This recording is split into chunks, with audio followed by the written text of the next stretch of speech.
Students, standard intermediate college के इस online चलने वाले क्लास में आप लोगों का वेलकम है।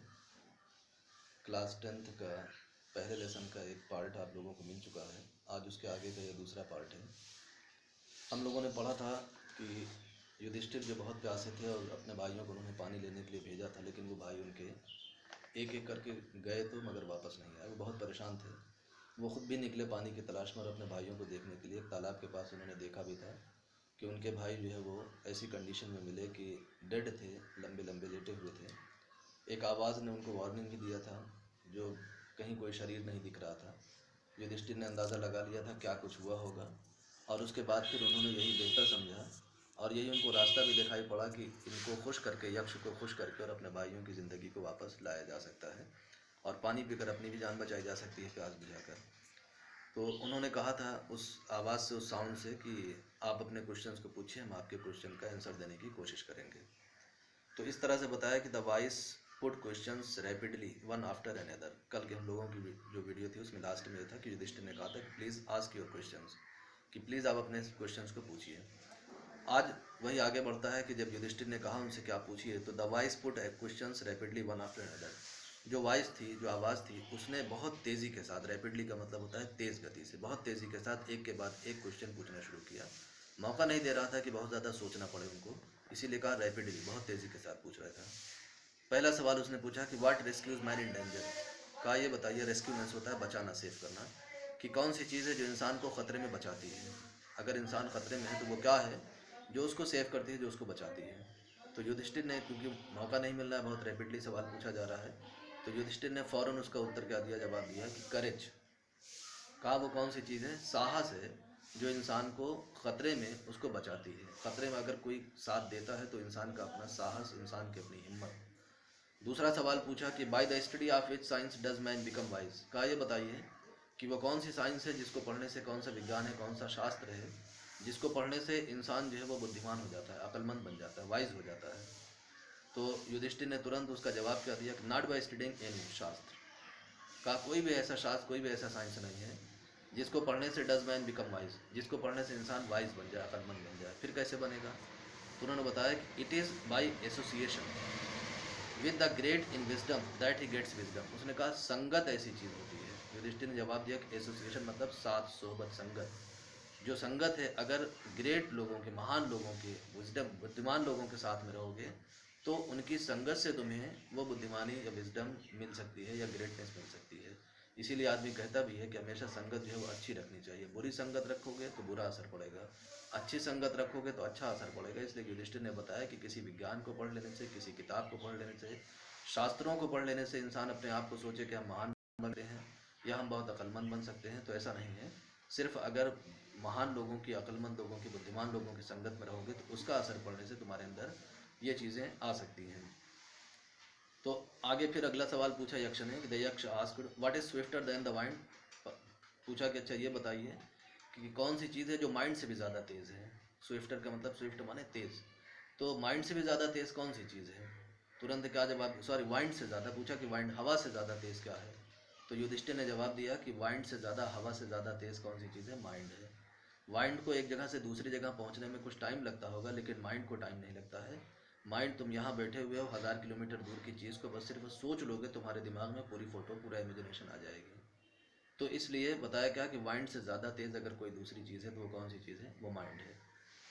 अगला सवाल पूछा यक्ष ने कि what is more faded than a dried straw. का जो एक स्ट्रा, मतलब वैसे तो भूसा को कहते हैं, तिनका को, कि एक तिनका या जो भूसा होता है, एक पत्ती, जो इस ड्राइड का मतलब सूखे हुए से भी ज़्यादा, फेडेड माने मुरझाया हुआ, कौन सी चीज़ है? बहुत सूखा हुआ तिनका है, बहुत सूखी हुई पत्ती है जिसमें अगर फ़ौरन माचिस दिखाओ तो आग पकड़ लेता है, इतना सूखा होता है। तो का इससे भी ज़्यादा मुरझाया हुआ चीज़ क्या होता है? उससे भी ज़्यादा सूखा हुआ जो ड्राइड स्ट्रा है। तो राइट, युधिष्ठिर ने जवाब दिया असारो स्ट्राइक एंड हर्ट। सबसे ज़्यादा मुरझाया हुआ, सबसे ज़्यादा उदास, सबसे ज़्यादा तकलीफ़ कब होता है? तो बताया कि सारो स्ट्राइक एंड हर्ट। वो हर्ट, वो दिल जिसमें कोई गम हो, कोई तकलीफ़ हो, कोई उदासी हो, मायूसी हो, का उससे ज़्यादा मुरझाया हुआ, उससे ज़्यादा सूखा, उससे ज़्यादा बुझा हुआ कोई दूसरा चीज़ नहीं हो सकता है। तो अगला सवाल पूछा यक्ष ने कि what be friends a traveller. एक अगर ट्रैवलर है, एक यात्री है, मुसाफिर है, अगर वो अपने घर से कहीं सफ़र पर निकलता है अकेले, तो बताया कि वो कौन सी चीज़ है जो उसका साथी बनकर उसके साथ चलती है, बी फ्रेंड, उसका दोस्त बनकर उसके साथ रहता है। तो युधिष्ठिर ने क्या कहा कि वो लर्निंग है। जवाब दिया कि लर्निंग, इंसान की लर्निंग, उसका अपना ज्ञान, उसकी अपनी जानकारी, जब वो घर से निकलता है अपने सफ़र पर तो उसका लर्निंग उसके साथ हमेशा रहता है। आगे अगला सवाल पूछते हैं, who is the friend of one who stays at home. कहा जब इंसान घर पर रहता है तो उस टाइम उसका फ्रेंड कौन होता है। यक्ष ने सवाल पूछा युधिष्ठिर से कि who is the friend of one, उस इंसान का दोस्त कौन होता है हु स्टेज एट होम, जो घर पर है। तो जवाब क्या दिया कि जब सफ़र पर निकलता है तब तो उसका फ्रेंड कौन है, लर्निंग, और जब घर पर रहता है तो उसका फ्रेंड युधिष्ठिर ने क्या कहा, द वाइफ। इसीलिए उसको अर्धांगनी कहा जाता है। अर्धांगनी मतलब आधा अंग है, इंसान की लाइफ का आधा अंग है। तो कहा द वाइफ, कि घर पर अगर है तो उसका फ्रेंड कौन है, वो वाइफ है। अगला सवाल पूछा यक्ष ने, बहुत अच्छा सवाल है, कि who accompanies a man in death.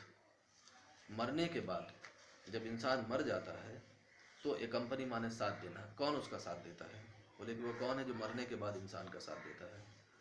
तो युधिष्ठिर ने क्या कहा, धर्म, कि कौन सी चीज़ इंसान का साथ देती है मरने के बाद, धर्म। That alone accompanies the soul in its solitary journey after death.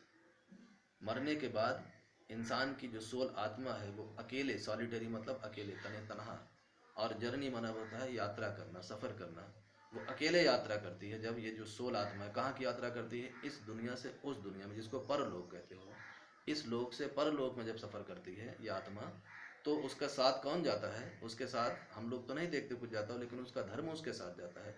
धर्म का मतलब यहाँ पर, यानी इस कॉन्सेप्ट को क्लियर करो कि धर्म का मतलब ये नहीं कि अगर हम हिंदू धर्म के या मुस्लिम धर्म के या क्रिश्चियन धर्म के मानने वाले हो। धर्म का मतलब जो हमारी अपनी पूरी ज़िंदगी है, हर चीज़ का दो, एक अच्छा और एक बुरा होता है। जैसे न्याय अन्याय, सत्य असत्य, जितनी भी चीज़ें हैं। तो अब ये धर्म क्या हो सकता है, न्याय हो सकता है कि अन्याय हो सकता है। तो पता है कि धर्म अन्याय तो हो नहीं सकता, न्याय हो सकता है। सत्य और असत्य में धर्म क्या है, वो सत्य हो सकता है, असत्य या अन्याय क्या है, तो अधर्म है। तो अगर तुमने अपनी पूरी ज़िंदगी में कभी किसी को तकलीफ़ नहीं पहुंचाई, झूठ नहीं बोले, धोखा नहीं दिया, हमेशा इंसाफ किया, तो यही तुम्हारा धर्म है। तो मरने के बाद तुम्हारी आत्मा के साथ तुम्हारा ये धर्म तुम्हारे साथ जाएगा, और अधर्म भी साथ जाएगा। मरने के बाद अगर तुमने अन्याय किया, असत्य किया, तकलीफ़ पहुंचाई, झूठ बोले, धोखा दिया, तो ये तुम्हारा अधर्म तुम्हारे साथ जाएगा। और इसी के की वजह से जब परलोक इसका नाम है, जो यानी अदर वर्ल्ड जो है, जो दूसरी दुनिया में, वहाँ दो नाम हम लोग जानते हैं, एक स्वर्ग कहा जाता है, एक नर्क कहा जाता है। मरने के बाद सबके नाम के साथ स्वर्गवासी जो होता है, ये एक सबकी कामना, इच्छा, विश होती है कि मरने वाला जो है वो स्वर्ग में जाए। तो धर्म लेकर जाएगा तो स्वर्ग में है, हेवन में है, और अगर अधर्म लेकर जाएगा तो कहाँ जाएगा, वो हेल में जाएगा, नर्क में जाएगा। तो उसी चीज़ को ये बताते हैं कि मरने के बाद इंसान की आत्मा के साथ अगर कोई चीज़ सफ़र करती है, जाती है, तो वो क्या जाता है, वो उसका धर्म अपना जाता है। अगला सवाल यक्ष ने फिर पूछा कि which is the biggest vessel.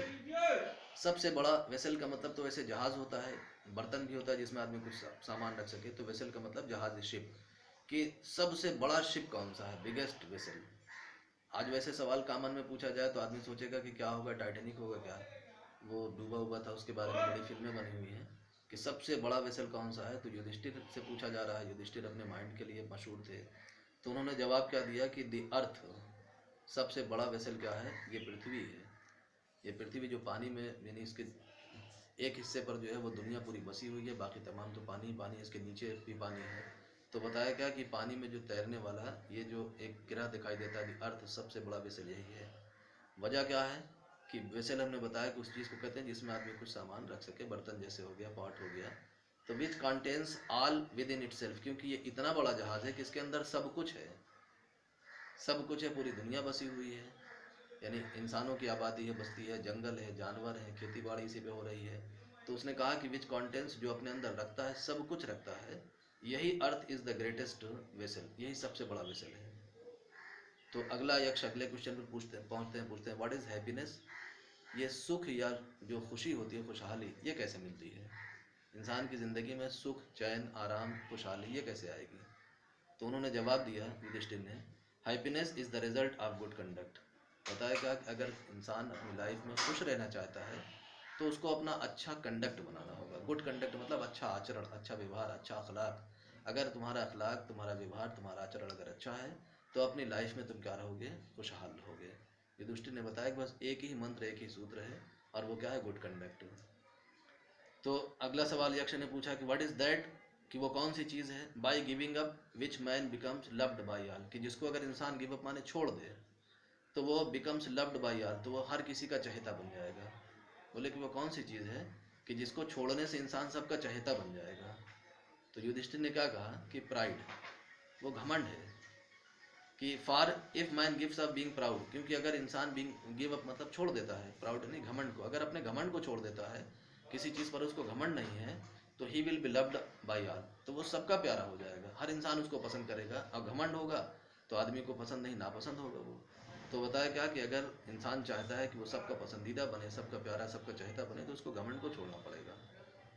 अगला सवाल पूछा यक्ष ने कि what is the loss which yields Joy and not सारो, वो कौन सा नुकसान है, लॉस है, लॉस मतलब नुकसान, और नुकसान का मतलब क्या होता है, कोई चीज़ कम हो जाना है।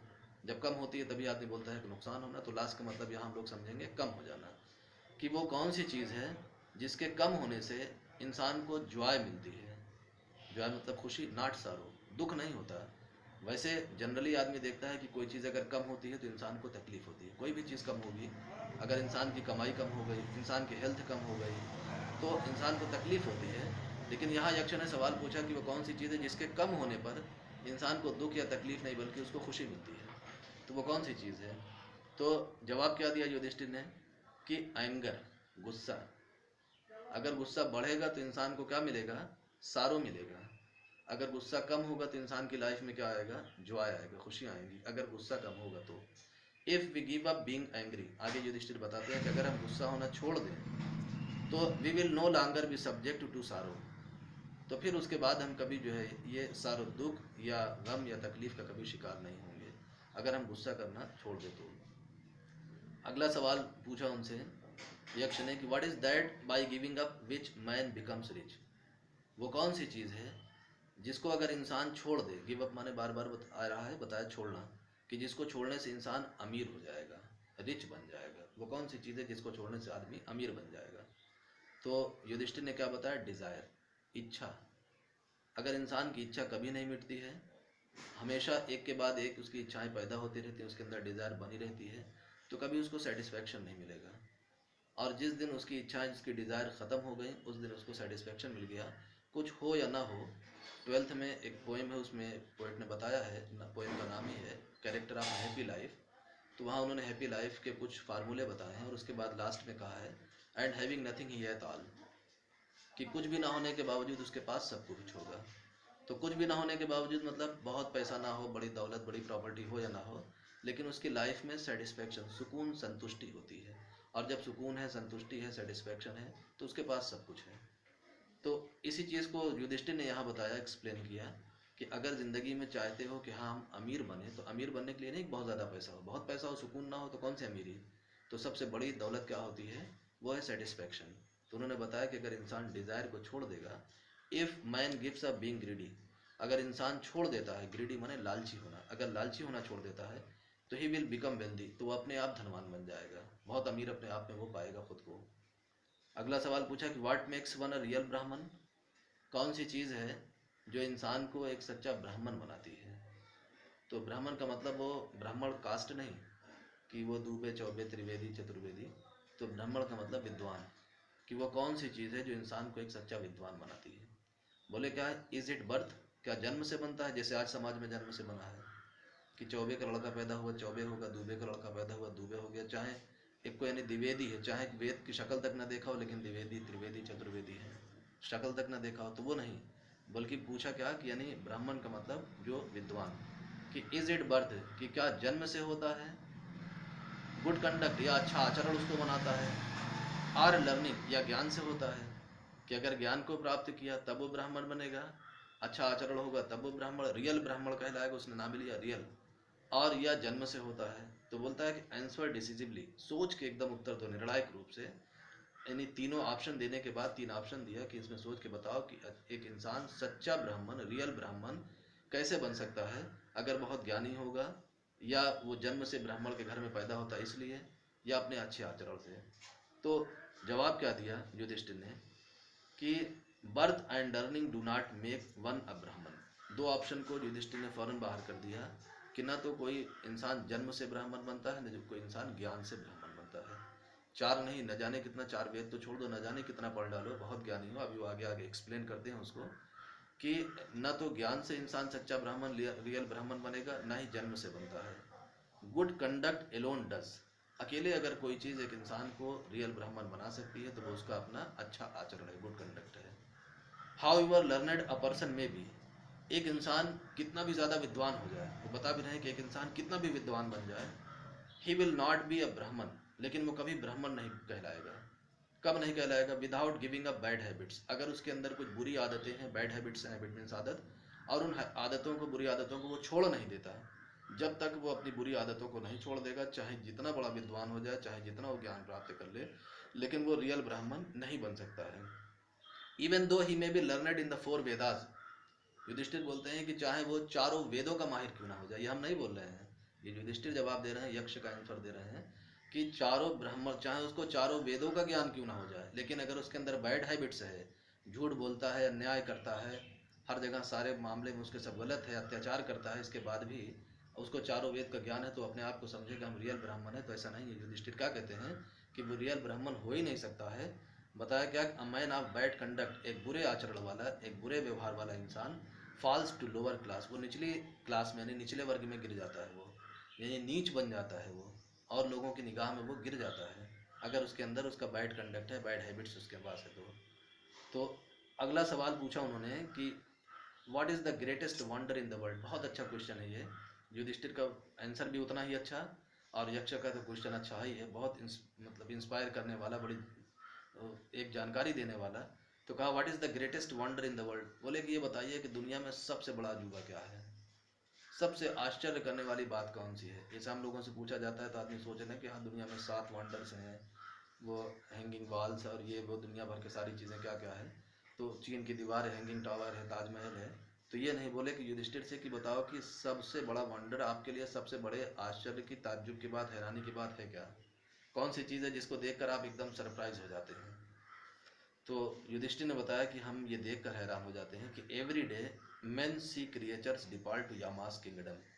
कोई ऐसा दिन नहीं है, हर दिन इंसान देखता है अपने आसपास चारों तरफ क्रिएचर्स यानी प्राणियों को, सिर्फ इंसान नहीं, प्राणियों को, मतलब पेड़ है, पेड़ों को सूखते हुए देखता है, जानवर, जानवरों को मरते हुए देखता है, इंसान है, इंसानों को भी मरते हुए देख रहे हैं। तो इसने कहा कि हर दिन, कोई दिन ऐसा नहीं है कि इंसान अपने चारों तरफ प्राणियों को इस दुनिया से जाते हुए देखता है। डिपार्ट माने जाते हुए, यामास किंगडम यमराज की दुनिया में, कि यमराज जो है वो सबको अपने साथ, किसी न किसी प्राणी को अपने साथ लेकर रोज जाते रहते हैं। एंड येट, और फिर भी आदमी अपनी आंखों से देख रहा है कि दुनिया में लोगों को, या इंसानों को, जानवरों को, पेड़ पौधों को, इनको मरते हुए, सूखते हुए, इनकी ज़िंदगी ख़त्म होते हुए देख रहा है। लेकिन कहा कि हु रिमेन, लेकिन जो बचा रहता है, यानी जो देख रहा है जाते हुए, want to live forever, वो चाहता है कि वो फॉर एवर माने हमेशा रहे इस दुनिया में। सबको मरते हुए देख रहा है अपने चारों तरफ, बराबर किसी न किसी दिन जो है किसी न किसी की ज़िंदगी को ख़त्म होते देख रहा है, लेकिन फिर भी जो बचा रहता है वो सोचता है क्या कि हम हमेशा यहाँ रहें। तो ये कैसे पॉसिबल? उन्होंने कहा कि बहुत ताज्जुब होता है कि सबको देख रहा है, लेकिन ये नहीं सोचता कि आज ये जा रहा है, कल हो सकता है हमारी बारी आ जाए। तो उन्होंने कहा this truly is the greatest wonder. कहा सचमुच मेरे लिए सबसे बड़ी हैरानी की बात, सबसे बड़े आश्चर्य की बात यही है कि इंसान अपनी आंखों से देखने के बावजूद ये सोचता है कि हम हमेशा इसी दुनिया में रहें। तो इस तरह से बताया क्या, जो राइटर हैं श्री राजगोपालाचारी ने, जिन्होंने इस कहानी को लिखा है, कि 10 इस तरह से द यक्ष पुट मैनी क्वेश्चंस, यक्ष ने ढेर सारे क्वेश्चन पूछे। ये कुछ क्वेश्चंस बताया गया, इस तरह से ढेर सारे क्वेश्चन पूछे। And Yudhishthira answered them all, और युधिष्ठिर ने उनमें से सबका उत्तर दिया, एक एक करके सबका जवाब दिया, सबका उन्होंने उत्तर दिया। तो इन द एंड, लास्ट में, अंत में, द यक्ष आस्क्ड, यक्ष ने पूछा एकदम लास्ट में, जब सारे क्वेश्चंस का युधिष्ठिर ने अच्छे से जवाब दे दिया, यक्ष उनके आंसर से सेटिस्फाई भी हो गए। तो उन्होंने पूछा ओ किंग, कहा ए राजा, one of your dead brothers can now be revived, कि तुम्हारे क्वेश्चन का, जो मेरे क्वेश्चन का जो तुमने आंसर दिया उससे सेटिस्फाई हो। अब तुम ऐसा कर सकते हो कि अपने एक भाइयों को, तुम इनमें से किसी भी एक भाई को, जो तुम्हारे 4 भाई हैं, रिवाइव का मतलब फिर से जिंदा करना, पुनर्जीवित करना, उसको फिर से तुम जिंदा कर सकते हो। बोलते हैं कि बताओ चार तुम्हारे भाई पढ़े, ये भी युधिष्ठिर का एक टेस्ट है। और कौन सा टेस्ट है? उनके धर्म का ही टेस्ट है। अभी जो हम लोगों ने ऊपर पढ़ा था कि धर्म, युधिष्ठिर ने कहा था कि मरने के बाद इंसान के साथ अगर कुछ जाता है तो उसका धर्म जाता है, तो यहाँ पर उनके उसी धर्म के टेस्ट हो रहा है। तो युधिष्ठिर, वो यक्ष ने कहा उनसे कि अब चार भाइयों में से एक को तुम जिंदा कर सकते हो, हु डू यू वांट, कहा कौन, किस भाई को अपने चाहते हो बताओ, कि to come back to life, कि तुम्हारे जो है वो भाई वापस आ जाए, किस भाई की ज़िंदगी चाहते हो वापस आ जाए। अब उसके बाद युधिष्ठिर ने, ये लास्ट पैसेज आज की वीडियो का बता रहे हैं ताकि वो कनेक्शन बना रहे और बीच में ये ना हो कि हाँ कुछ छूट गया था। तो उसके बाद जब युधिष्ठिर से पूछा कि बताओ चार में से अपने एक भाई को तुम चाहते हो, कौन से भाई को चाहते हो। It took Yudhishthir a moment, Yudhishthir के चार भाई पड़े हुए हैं, भीम, अर्जुन, नकुल, सहदेव। तो अब युधिष्ठिर ये नहीं कि सोच में पड़ जाए कि हम किसको करें, बोले क्या कि युधिष्ठिर को एक मोमेंट, एक क्षण सिर्फ लगा बस सोचने में। एंड देन ही विश्ड, और उसके बाद फिर उन्होंने अपनी इच्छा जताई, बताई कि द क्लाउड कॉम्प्लेक्शन, वो एक पहले मतलब उनके बारे में जो फिजिकल अपियरेंस है वो बताते हैं, जो शारीरिक जो हुलिया बनावट है, जिस भाई को चाहते हैं जिंदा करें उसके बारे में बताते हैं कि क्लाउड कॉम्प्लेक्शन यानी बादलों के जैसी रंगत वाले, मतलब सांवली रंगत वाले, सांवली रंगत वाले, लोटस आइड, कमल के जैसी आंखों वाले, और ब्रॉड चेस्टेड, और चौड़ी छाती वाले, ब्रॉड का मतलब चौड़ा, चौड़े छाते वाले, एंड लॉन्ग आर्म्ड, और लंबी लंबी भुजाओं वाले, नकुल। ये किसकी उन्होंने बताया था फिजिकल अपीयरेंस? नकुल की। कि ये नकुल जो लाइंग लाइक अ फॉलन एबोनी ट्री, जो एबोनी एक पेड़ का नाम होता है, आबनूस, जो आबनूस के पेड़ की तरह जो पड़ा हुआ है, हमारे इस भाई को आप माइट हेराइज, इसी को आप उठा दीजिए। अब आज का हम लोगों ने जो पढ़ा वीडियो वो इतना ही है। इसके आगे का जो लास्ट पार्ट रहेगा इस लेसन का, वो अब आप लोगों को कल प्रोवाइड किया जाएगा। अब इतना आप लोग पढ़ने के बाद इसको रिवीजन कर लीजिएगा। मीनिंग जो हम बताते भी चलते हैं, कॉपी लेके बैठा कीजिए उसको, ताकि सारी मीनिंग धीरे धीरे एक एक करके नोट कर लीजिए। और अगर उसके बाद भी कुछ छूट जाता होगा तो वही व्हाट्सएप से आप हमसे पूछ सकते हैं।